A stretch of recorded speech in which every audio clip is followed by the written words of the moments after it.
Yeah, when Ellen comes in late, don't stare at her. She'll be self-conscious.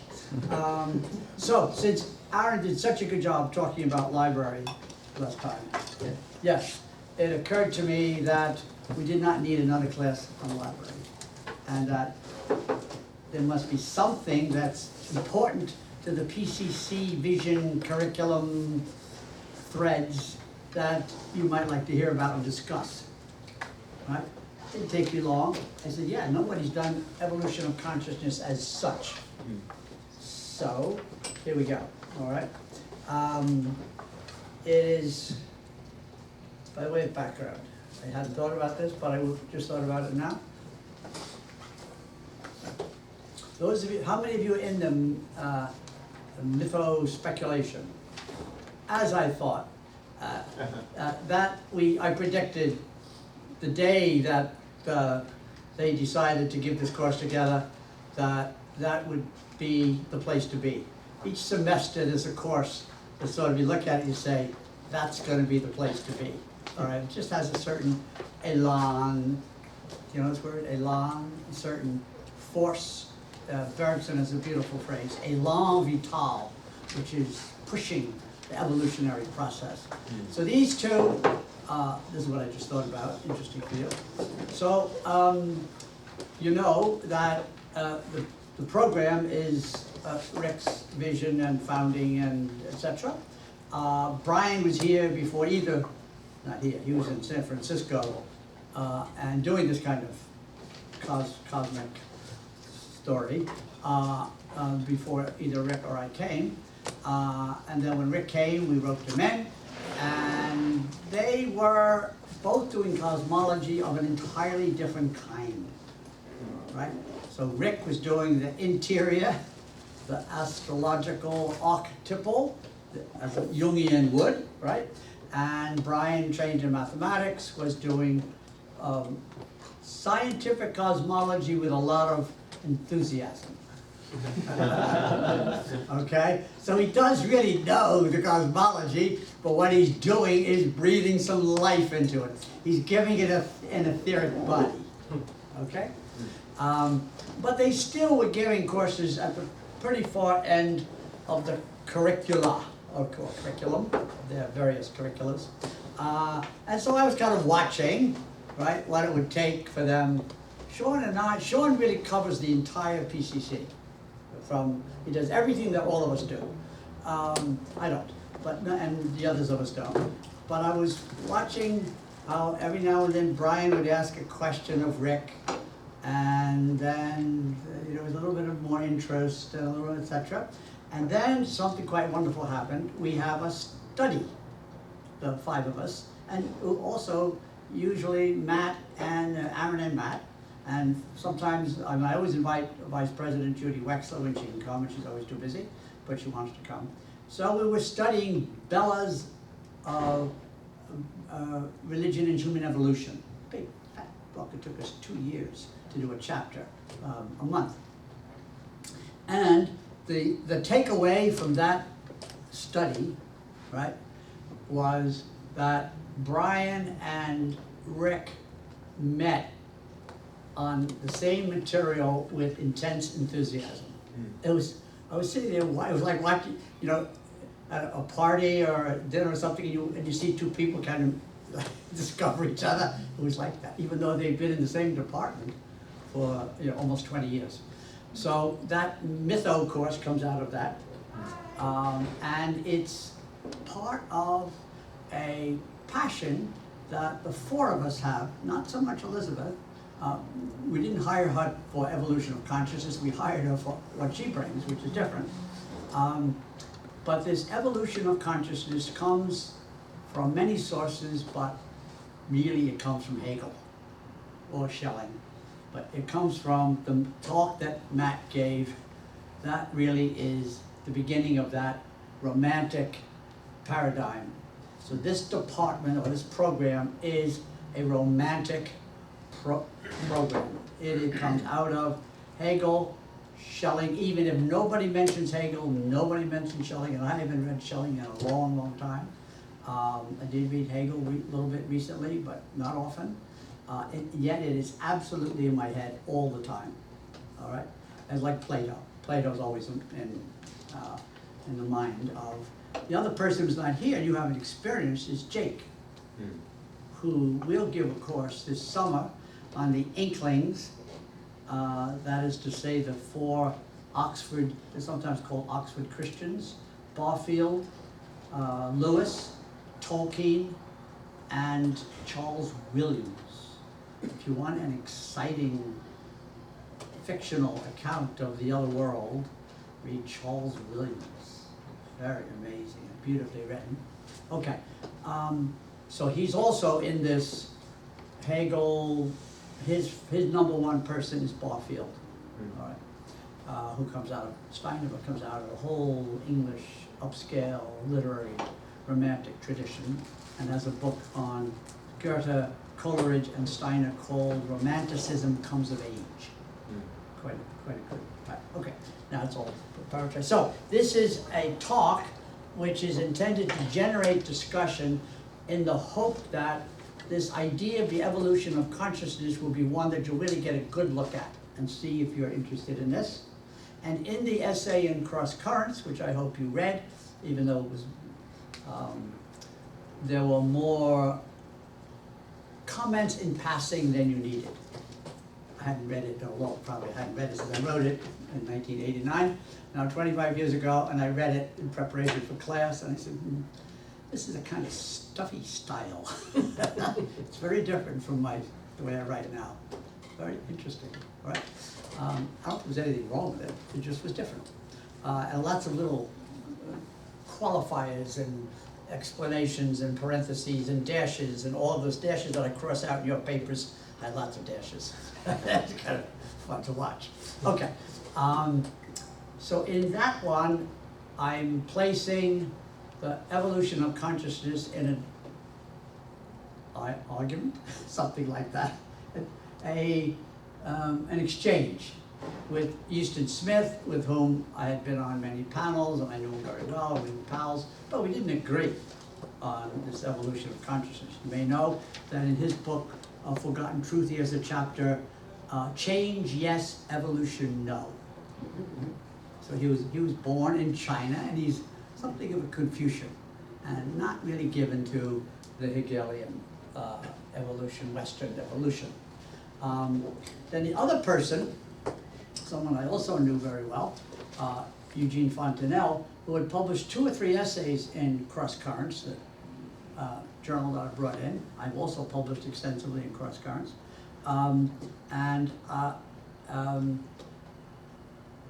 He had published several essays on metaphysics, with which I half agreed and half didn't. So after Brian and Rick and I met at Esalen in 1987, we were gathering some essays together, and I didn't know that Aaron was going to send you the Rick Tarnas piece, that you may notice that's the epilogue to the Passion of the Western Mind, which was written in 1989. It was almost, it seems so long ago. And I just remember my phone is on. How did I do that? Thank you. The Angels, no doubt, did it. And this is what happened with that. I have an older brother, I don't know if you're interested in this, but just in case you might be.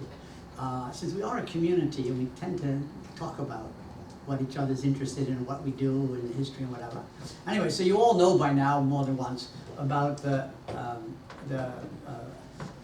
life-changing 3-time meeting of the Esalen philosophy, which was twice at Esalen and once in St. John's College, Cambridge. That Euston Smith invited 5 people, and Michael Murphy invited 5 people, and then there was a pretty hardcore philosopher from the University of Texas, I shouldn't say hardcore, but a real professional philosopher, all right, named Robert Solomon, who's an expert on Hegel, and has some really, really enjoyable writing on the German Romantics and German Idealists, and a fun guy. Anyway, he invited 5 people. One of the people he invited is my oldest brother, who was a distinguished professor of philosophy at Texas A&M and an expert in American philosophy, and also not given to anything spiritual or religious. And so there was some interesting dialectic going on among him and some of the people his first and last time at Esalen. And when he gave our talk, when he gave his talk, it was exceedingly existentialist. All right, basically there's no meaning to nothing, no meaning is given. And whatever meaning you can create, you create sort of temporarily and it's kind of it has Deweyan flatland naturalism with existentialist dread. Rick, I've heard Rick say more than once that he wrote the epilogue in response to that, I would call it a performance. He was very dramatic, and no doubt taking pleasure in undoing all the wide-eyed, from his point of view, wide-eyed romantics in the room. And someday Brian will tell you how he attacked Brian for being concerned about this topsoil. Anyway, so Rick then wrote this. First he delivered it when we went to Cambridge in '89, and then right after that I gathered up 4 of the pieces that I thought were best, I admit, yes, including mine, and put it in Cross Currents. All right, so that's how all that happened. And the epilogue is written with a certain passion, and not quite at the passion of Ensign and Job, which is in my mind because of the paper I read, but it has some of that kind of outpouring of conviction. All right, and he says it happened in direct relationship. I don't know if that's true, but there are many fun incidents during the time when the old brother came and did his performance, some of which some people like Sam Keane really enjoyed and some of the people didn't, and it was a big divider. Okay, so this evolution of consciousness, I would say, is something of an either or. You know, if you carry it around, it really is active.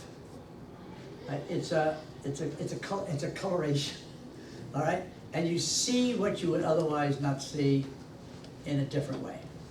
It's like being a Platonist. You see forms where other people just see things. All right? It's really interesting. So I would like to make a case for it so that you can see if you want to carry it around. There are no obligations in PCC. I hope you agree. I hope you've experienced it that way.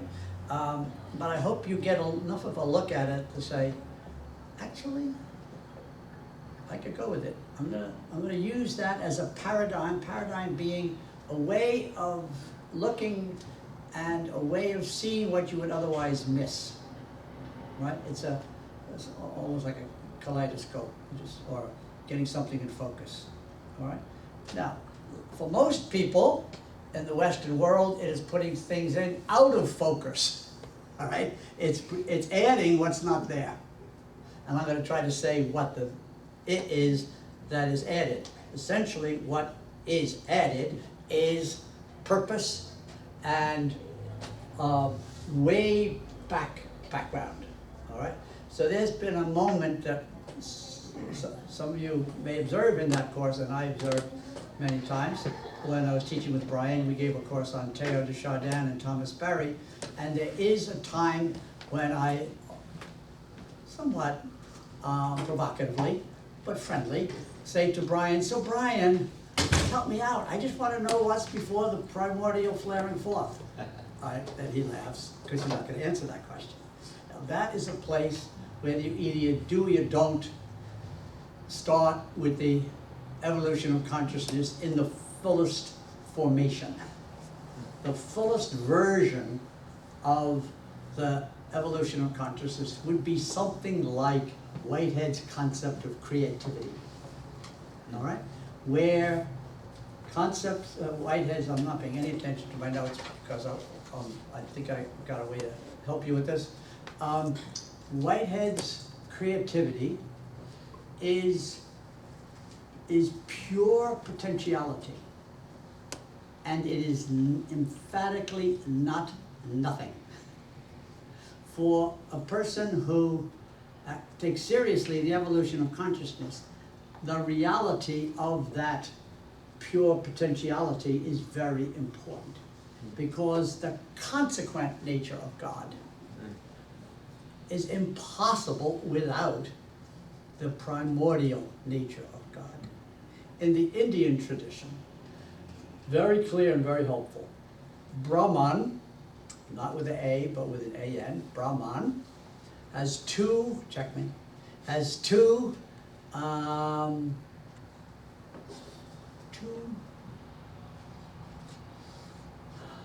what word? Natures, let's say natures, maybe a better word. One is absolutely unqualified, absolute single monistic oneness, and that is nirguna, Ni, which is negative, no qualities. You cannot attribute anything to it. And its even existence maybe is questionable. All right, but I don't see how it can be. I know it, I have read that, but I don't think it can be. I think you have to attribute existence to it. Okay, that gets us into the Anselm's ontological proof, which is great fun if you want to ask about it. But I'm going to keep going now. Okay, if you want to know about that, write it down. So, the other part of Brahman is Saguna, S-A-G-U-N-A. Sorry, I didn't plan to give you this. I would have written it down for you, but you can get this much. Nirguna, Saguna. Now, Saguna, I think, is the equivalent of Whitehead's consequent nature of God. It is everything except Brahman in itself. Brahman is absolute unity. Okay? Now, in the West, there was, in the Jewish and the Christian tradition, the concept of God holds both of those natures, but there isn't an emphasis on their difference or their distinction or their unity. There's no emphasis on the unity. There's not a big problem because it's just defined that way, that God created. But the Hindu tradition and Whitehead have this very clear that God has two natures.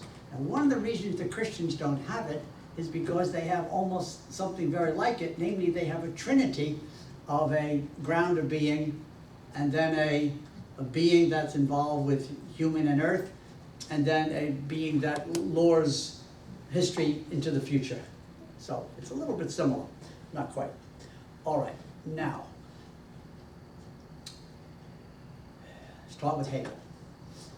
So the history of philosophy in the West, the Greeks, and then the Romans, which was really philosophy about living, sort of practical wisdom, and then Christianity, which is a combination of Hebraic history and Greek metaphysics, and a lot of Roman Stoicism. Let's say that has those three strands, but especially Hebraic history and Hebraic morality and Greek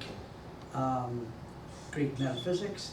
They combine, certainly by the time of Augustine, all right? They actually combine in Plotinus, but that's not Christian. So let's say with Augustine, who then is at the beginning of this line that goes another 10 centuries. All right. And then Hegel, coming out of Fichte, of Kant, Fichte, Schelling, keeping his eye on this entire romantic explosion of genius, all in reaction against the Enlightenment, which you'll remember from Matt's talk. All right, now it gives himself the job of breathing history into the concept of the divine in a way that unifies all of it. He's gonna have an absolute, which is Nirguna Brahman, or primordial nature of God, creativity. And he's gonna have a detailed, passionate, dramatic account of history as the expression of that absolute spirit. It's very complicated, very brilliant, hard to read, but once you get it in your head, it's really kind of amazing, as is Shelley. But Hegel had a way of, even despite this terrible style, at least I think it's terrible, I think almost everybody does, except Sean. It is, everything is in there. And that is the great achievement at the beginning of this tradition, that it's an attempt to give a meta-narrative. I'm using this word very, very deliberately because we are in a culture, philosophical culture, which does not admit, in fact, disdains meta-narrative. Anybody who tries to give such a big picture, all right, is kind of in a dream or imposition or unrealistic, or it just can't be done. Because I believe, because people think that physics beat up religion and to some extent philosophy, but I'm pretty convinced it was actually anthropology. Because anthropology introduced an exception to absolutely everything. Every time you think you have a general principle, there's somebody in some island, there's some culture somewhere, there's some people sort of hauled up in a fifth-story walk-up who are an exception to the thing you think is absolutely true. It's an amazing discipline for upsetting all of our assumptions. Whichever assumptions you have, I don't care, you name it. There's an anthropologist somewhere who's done some field work. Why did I mention that? Because it is the single most powerful deterrent to meta-narrative. All right, you just have to read short stories, spend 4 or 5 nights of watching films, and hardly anything can stand when you're done. Right? So, could Hegel do meta-narrative now that we know so much? When he was, I mean, he did it when he was so ignorant of Asia, where he says in Asia, you know, what do you have? In Asia, one person is free or nobody's free. And then in you, nobody, anyway, it was just, I can't remember because it was such a ridiculous generalization that nobody would write that. Nobody who's been to college would write that now. So we're at a time when we know too much to write a meta-narrative. We know too much for a single person to write a total evolution of consciousness. Doesn't mean it can't be tried and shouldn't be tried and it can't be done collectively, etc. So when Eliade set out to create the new encyclopedia of religion, right, which Aaron mentioned, right, he created 9 sections, each of which had 20 contributors. So it took 180 contributors to write the global encyclopedia of religion. And then even then, lots of things were left out and lots of things are inadequate. So you need hundreds and hundreds and hundreds. Okay, the point being that this idea of a meta-narrative about consciousness is definitely an uphill venture. All right, and it is generally dismissed as romantic as an insult. Right? Not romanticism that would be embraced, but romantic as delusional. And so hardly anybody really attempts it. And you'll notice that the people who do it, of whom I can name 5 or 6, first off, they're all males. I don't have a single female on my shelf who's written Evolution of Consciousness. I have lots of women philosophers, but not Evolution of Consciousness. And most of the ones who have done it are not recent.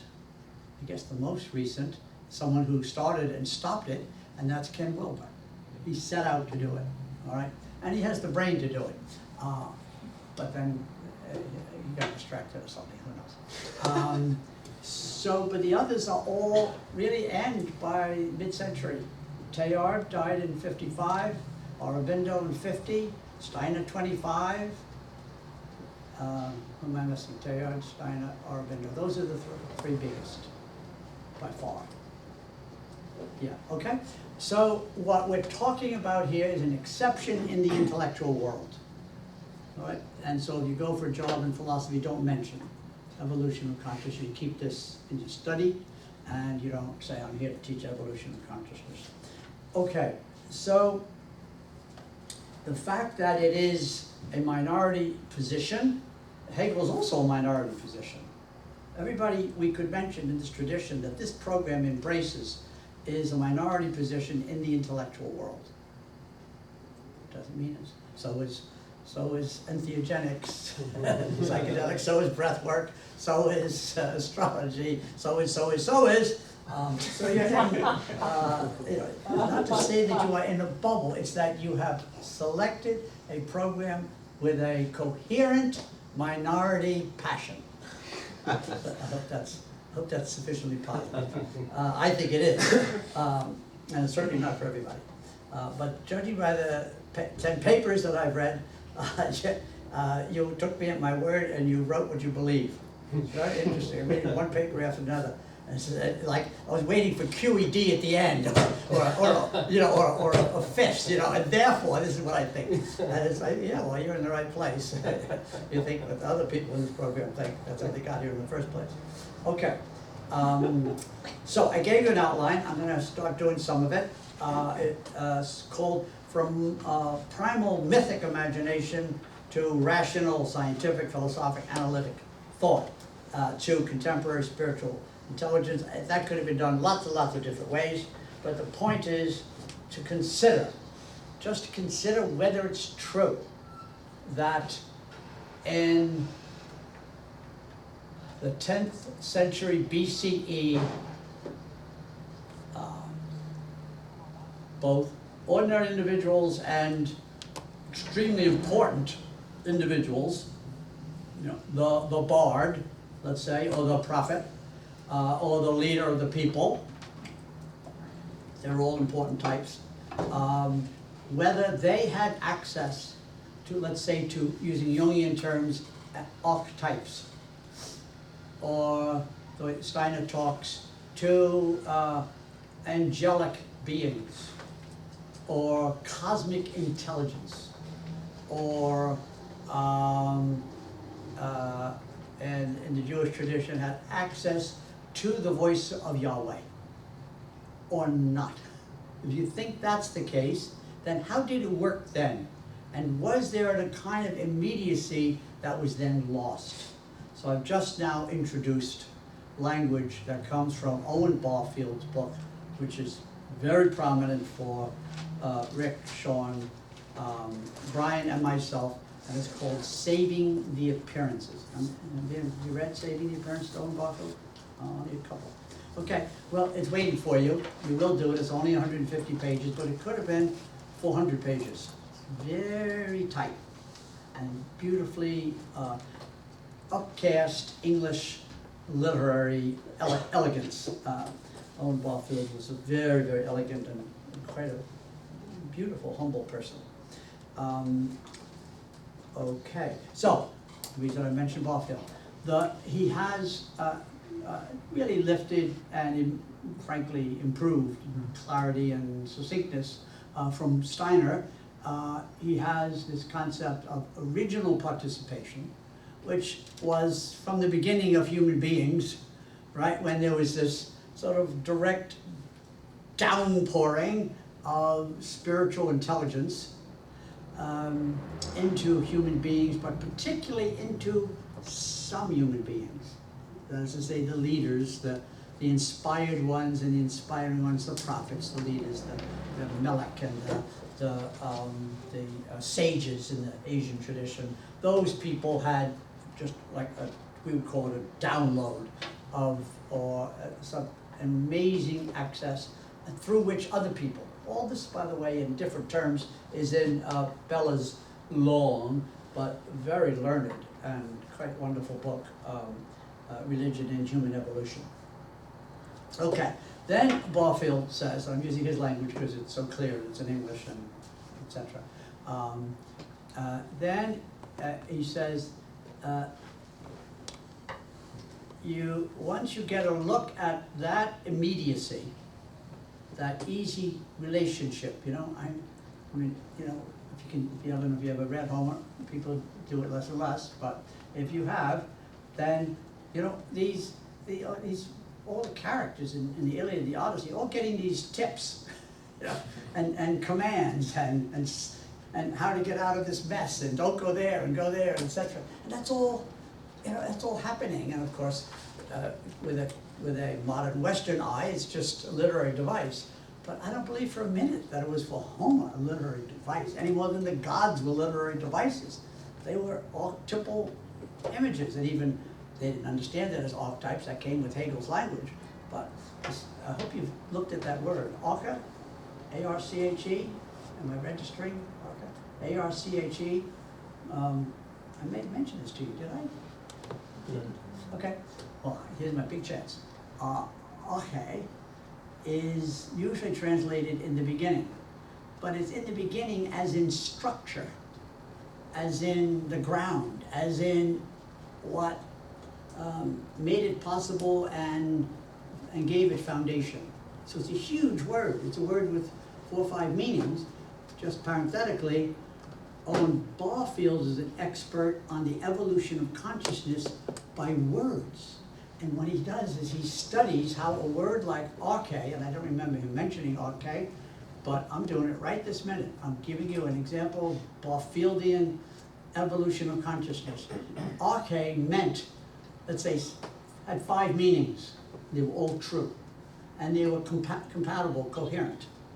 And then, as the evolution of consciousness proceeds, one of its characteristics is splitting, separating, fragmenting, until pretty soon, arche means only one word, beginning, and you need another word for this other, foundation, or you need a word like structure, or you need like his architecture, right? It's architecture doesn't have, that arche isn't temporal. It's quite physical, it's structural, all right? So now we have 6 words for arche. And Barfield's point is, when you study, say, have any of you ever looked in the OED? Yeah, We just did on the projector. that's right, thank you. That's right. Well, you used to be, if you joined a book club, you could get these 2 volumes, the whole 8 volumes in 2 volumes, and I bet there's in second-hand bookstores, if I don't go anymore. But that very inexpensively, and there you go in, and just as Aaron was saying, that you go in and it says, arche first introduced, it's just 1738 by somebody, okay? So one way to study whether evolution of consciousness is true is to look at how the words as the expression of consciousness splits, fragments, so that you then, after a few centuries, need 5 words to replace 1 word, all right? That is a characteristic of consciousness, increased fragmentation, okay? It's also very exciting. I mean, English is wonderful. What, English have 50,000 words? Who knows the answer to that question? No, it's much more than that. More? Yeah, German Like has 80 or 300,000. something. Sorry? German has like 300,000. German and French, the only languages that They- I know that have more than English. They have more than English? That's interesting, I didn't know that.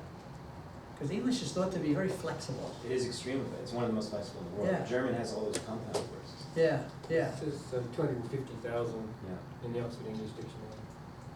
Thank you. 250,000. Thank you. Yeah, it's good. Yeah, I know. Thank you, Google. I often thank Mr. Google. I think he's doing a good job in this respect. Whether he's doing a good job in all respects, I don't I know yet. believe everything he says. Right, 250,000, but many of them were introduced because a word was splitting and it couldn't carry. And then we need, then Barfield's point is, we then need metaphors after the split of heart.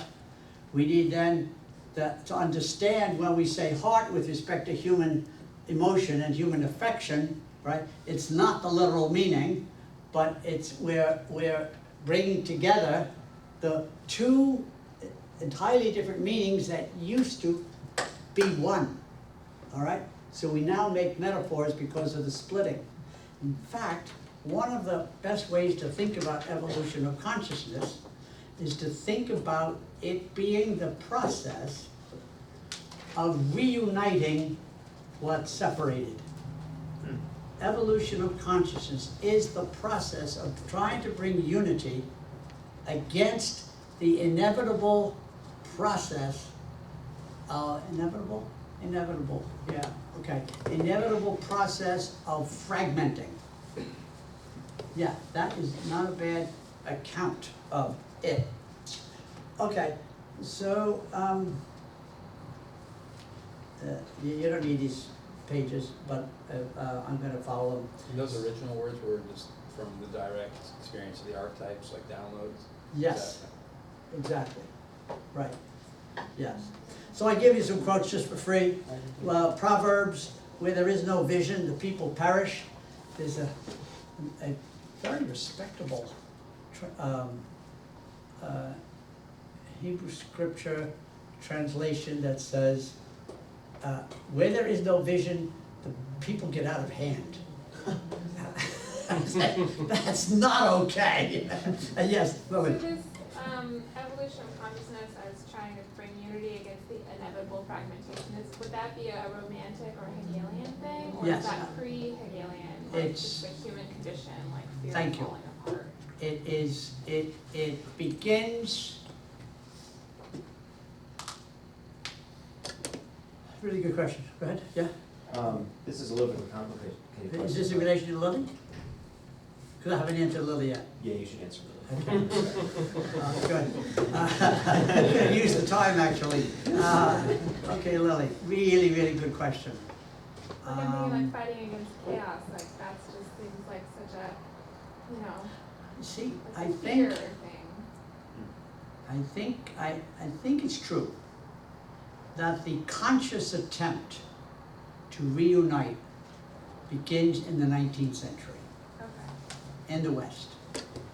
Because that's when the effect of Cartesian dualism and Newtonian mechanism was clear and kind of had the grip, you know? And the way to get loose from the grip was to bring about the unity against the dualism. Right. Yeah, I'm comfortable with that. So It's a good question. That's where I'm just struck by there seems to be just like a fear piece, a fear of fragmentation that is, to me, getting in the way of the acknowledgement that, to me, saying that you have an evolution of consciousness like a blanket statement is very oppressive. You know how I feel about other ways of knowing being very important. So this fear piece just seems really important to me for like connecting the dots and like why people are like still cling to this idea that there has to be this like blanket sort of like meta-narrative. It is meta-narrative, but I don't think, I think it's true that you can ascribe fear to almost any response by anybody, Right, yeah. or defensiveness, or Yeah. some jealousy, or Yeah. these, and it's not possible to get out of those things.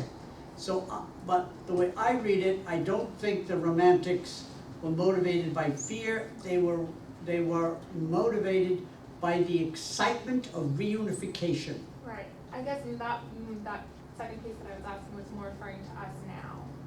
Us now, we could be so afraid of fragmentation, but first off, fragmentation is not going away. So we don't have to be, we're not gonna get away from it.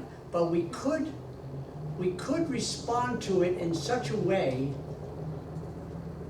that we wouldn't deny, and this is basically Teilhard right here.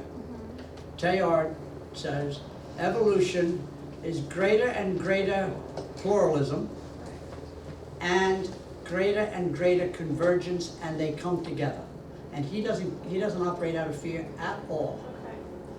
So he's a good example of what you're talking about.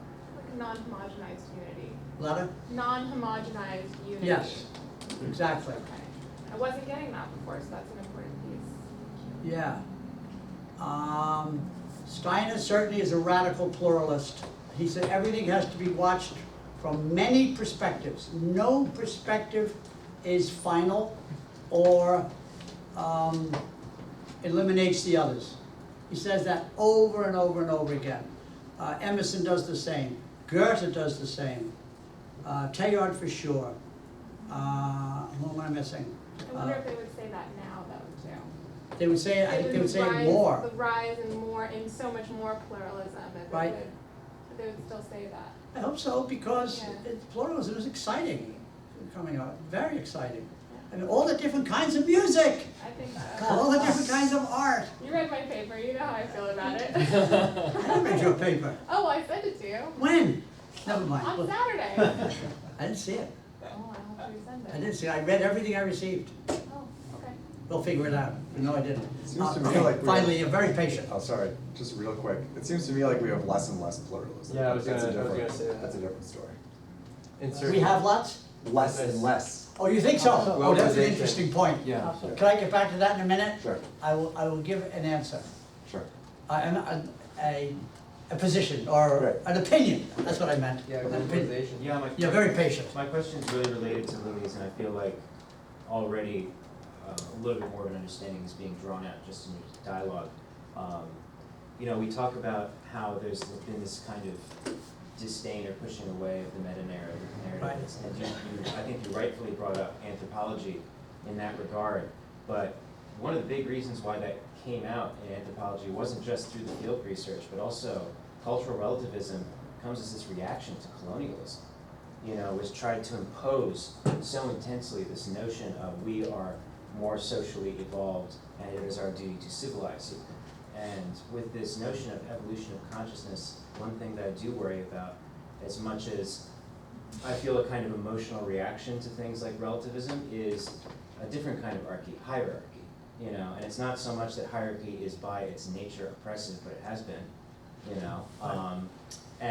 But on the other hand, I agree with what you said, David, because I feel like this pushing away of the meta-narrative, the grand narrative, has allowed another kind of meta-narrative to sneak in and pretend that it's not, Right. you know, and just totally dominates global culture in a way that is frankly unprecedented probably in human history.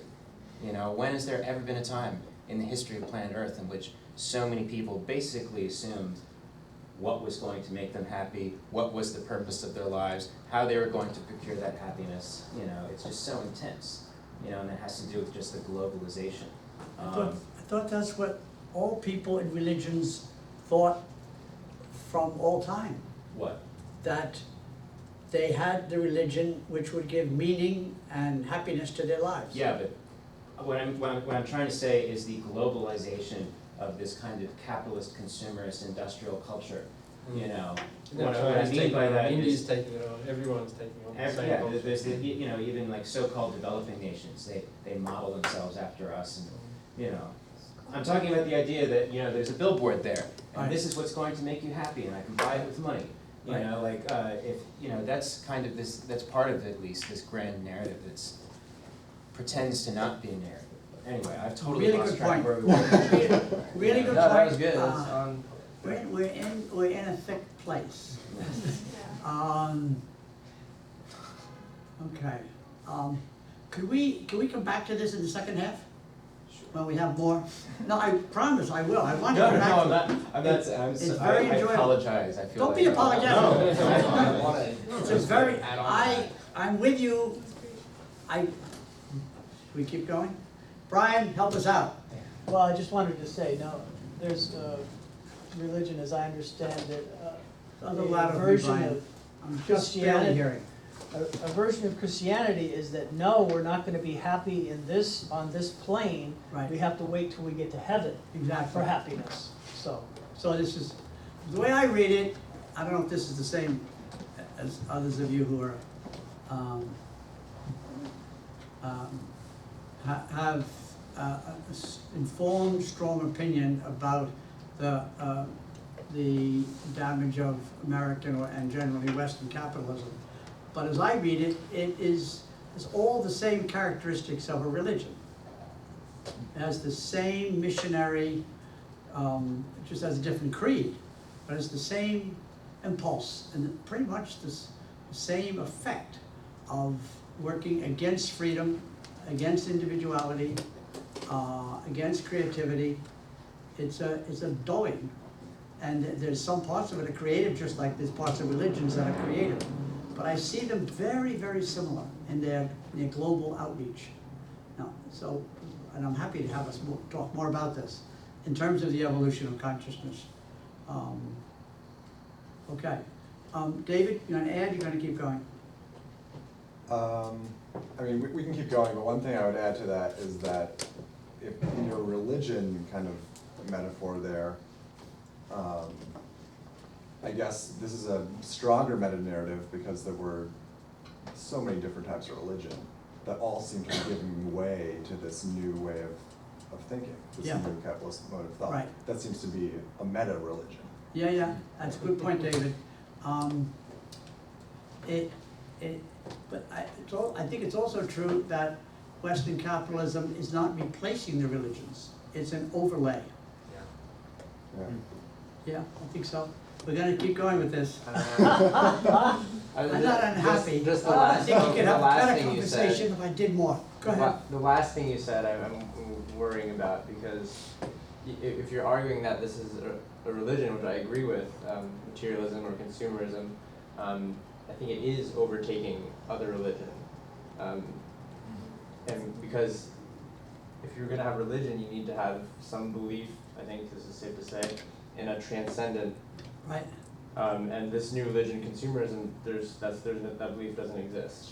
Yeah, it So does. I think you could say. So, because we've all learned from Max Weber that, you know about this, Max Weber and the Protestant ethic? All right? Huh? So that, go ahead, I can tell you, you're ready to go. I'll get back to Max Weber in a minute. Sorry about this. Well, I just want to add something to Amal's. He is saying one point that even for the developing countries, they're modeling their either economic structure or social beliefs according to the developed countries. But I think it's a reason is sort of due to the reason stated in Rick Tarnas' Passion of the Western Mind in the transformation of the modern era, because a certain type of philosophy is sort of there for some hidden political economic agenda. Because I'm from a developing country, we do not have a choice. We have so much labor force, but we do not have the more advanced technology. And in the capitalism market, we get a lower hand. We do not have the upper hand, so we do not have a say. So we have to be bought into this system, no matter we want it or not. And to address the evolution of consciousness in terms of romanticism and the German idealism, I think besides the fear part, fear of fragmentation, it's a deeper force of love, because in Buddhism, for the people who fear, the unreal never ceases to be. The fear, the jealousy, and all that type. But for the one who is more aligned with if there's an absolute, Hegel's absolute, it's the real never ceases to be. So. Okay, so let's see where we are. So I got the part about that the culture that has the resources and the technology will control the others, and so there's a lack of freedom there. But one of the major critiques of the West is that it thinks it's free and it's not. So it's so complicated that the very people who are envied for their apparent freedom are actually in a downward spiral of self-destruction. So there are many different developments going on and many interpretations of those developments. I think. I'm just offering one perspective. I know there are a lot of reasons behind everything. Okay, great, thanks. One of the things that has to happen with anybody who subscribes to the evolution of consciousness is that it will have to be written to include other cultures, East Asia, South Asia, and you know, the whole shamanic culture will have to include males and females equally, and until very recently, if at all, it has been a project of privileged white males entirely. So it may be true, but politically it is a very expensive paradigm. All right, very, very questionable politically. Could still be true, but then there would be a whole problem of how do you handle something that's true in such a way as to make it politically and psychologically positive instead of with the negative connotations that it has earned. That's the way I would summarize it. I'm going to keep going, but thank you. These are good questions and good comments. I'm going to read an evolution of consciousness thinker, Sri Aurobindo, who this piece that I've selected is from a 3-page essay that he wrote in 1949, the last year of his life. It's in the front of the Essential Aurobindo. He wrote it in the third person. He said, "The teaching of Sri Aurobindo holds," and he's writing, it's kind of hard. So here he is writing, "The teaching of Sri Aurobindo starts from that of the ancient sages of India, that behind the appearances of the universe, there is the reality of a being and consciousness. It could be Brahman, which has two natures, Saguna and Nirguna and Saguna. Or, it is a self, which is Brahman is also the self, which is Atman, which is one with Brahman. It is one and eternal. All beings are united in that one self and spirit, but divided by a certain separativity of consciousness." So the Brahman splits into every conceivable and infinite number of objects, ideas, persons, moments, etc. All beings are united in that one self. So even though we're all different, we're all united. He's trying to hold these two things together. This is one of the jobs of the evolution of consciousness. But divided by a certain separativity, okay, and ignorance of the true self and reality in the mind, the life, and the body. It is possible by a certain, he says psychological, but really he means spiritual discipline, to remove this veil of separate consciousness and become aware of the true self, the divinity within us and all. Now this is one of the strongest statements that he's made for the unity. In other places, he and the mother of the ashram are committed to the reality of every cell, every grain of sand, and the transformation of the human body. It's kind of an interest that he runs that range. Whether he can hold it all together is for us to decide. I think he's mostly on the side of unity, but for someone who's on the side of unity, he's quite amazing for his devotion to particularity, including the human body, which is not usually a characteristic of these unity people. All right. So then I hope you read these texts. This is the one from Teilhard. What do I read? I'll just read this. To be more is to be more united. Right? To be more diverse is to enter into other relationships. And this sums up and is the very condition of the work to follow, namely the human phenomenon. But unity grows, and we will affirm this again, only if it is supported by an increase of consciousness, of vision. So he says, see or perish. This is the situation imposed on every element of the universe by the mysterious gift of existence, and thus to a higher degree, this is the human condition. I think Teilhard, I think it'd be hard to fault Teilhard with respect to particularity. I think he loved, he was a paleontologist. He dug in the desert looking for bones. You can't get more devoted to particularity. than that, and then Teilhard. So and his unity though, I don't know, I think he brings his unity sort of with his mother's milk. I mean, he just is born with this he's a mystic. So he sees what other people don't see. I mean, he saw it in a piece of iron, you know, in a big land where he lived. And he kind of invested emotionally in that iron because he thought it was permanent. He was looking for permanence as a 6-year-old boy. And then it started to rust. And then he said, okay, I can't even trust iron. I'm gonna have to keep going. Okay, he's quite special. Now, I need somebody to tell me what you want me to do. Okay. I have a quick question. So, I have a quick question. okay, Alex, Can you explain that diversity through unity? through, Unity that you're talking about with Teilhard? can I do that?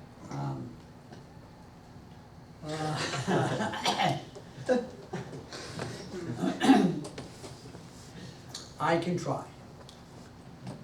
That, let me do it in Teilhard's experience, okay, since he's better at this than I am.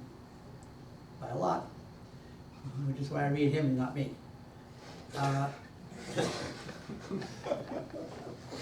He, I think he had the highly developed habit of mind and heart of seeing everything in relation to at least one other thing, both of which are related to some other things, and other, and all the way up and all the way down, so that there is nothing floating around separated at the end of an umbilical cord. Everything is in relation. Now, William James has the same idea, and so does Whitehead, doctrine of relations. In fact, Whitehead came to Harvard to work out William James' doctrine of relations, all right? And he did a great job in obscure language. Whereas James is this master stylist. They both, I think, ultimately are more of a pluralist than Teilhard, who, in addition to having a philosophy of real relations, James even has a doctrine of relations between relations. That's good. So he's really complete pluralist of relations. Teilhard goes one step further in that he has it all gathered in a realm or in such a way as to include the transcendence and the way in which the transcendent is active in sustaining the relationships. So he has another dimension that not everybody wants. Yes, Ian, Is that psychoacoustic resonance? is that? Like the way that words come together in the mind to imbue meaning into the distinction of fragmentation with like emotionally charging the need for metaphor? Maybe that doesn't make I might sense. have missed a few words. Are you asking about panpsychic? I don't know what that is. Okay. Panpsychic means that everything is related because everything is mental. Okay. And Whitehead is probably a panpsychist. Yeah. But could you ask your question again a little more? I only hear one ear, so I have trouble. Yeah. So I've been thinking about a concept of psychoacoustic resonance, and it's, I think, how you can get emotion to be imbued into needing metaphor. So, Right. I mean, you say that there's this distinction between fragmentation and unity. And so if you want to fix that, then it's a striving for emotional security of a certain sort. So the way that everything can be connected in the mind takes into account that we think bound by the language that we think inside of. And then so there's a way to look at meaning as bouncing off of the meaning of all the other words that are tied together, and so it's a construct of psychoacoustic resonance, and that takes into account the standard way that energy forms coherence to let particles be built up, I think. And it's interesting enough that I don't have a quick, easy reaction. Okay. It could be. In general, I think there are many disciplines that are working on relationships between let's say, like synesthesia, right? As there's an amazing relationship between sound and color, which some people experience. And I think that kind of phenomenon is being studied in many different disciplines. The question I would ask you to consider is, how far do you want to go, was one of my favorite phrases, how far do you want to go in seeing whether there's a unity between unities, and how is it a soft unity, or I think Aurobindo has a pretty hard unity, but James has a very soft unity. Ultimately, James is a pluralist. There is no one substance holding it together. All right? So this is a fundamental choice. This is an arcade choice that we make pretty early, that I think comes with our temperament or our family life, or something really early that enables us to see unity and meaning and other people not. And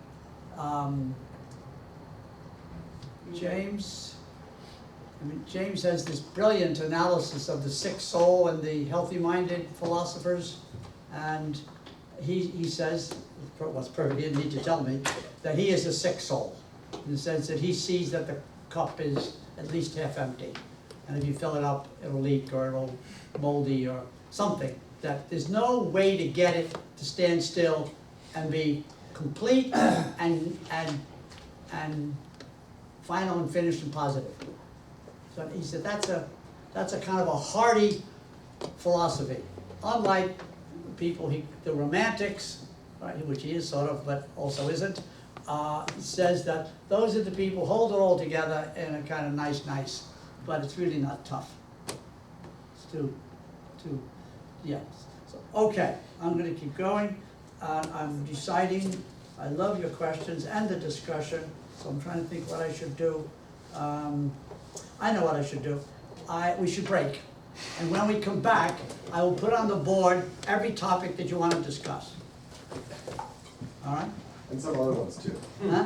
Some other ones too. Other ones too. Ones we don't want to discuss.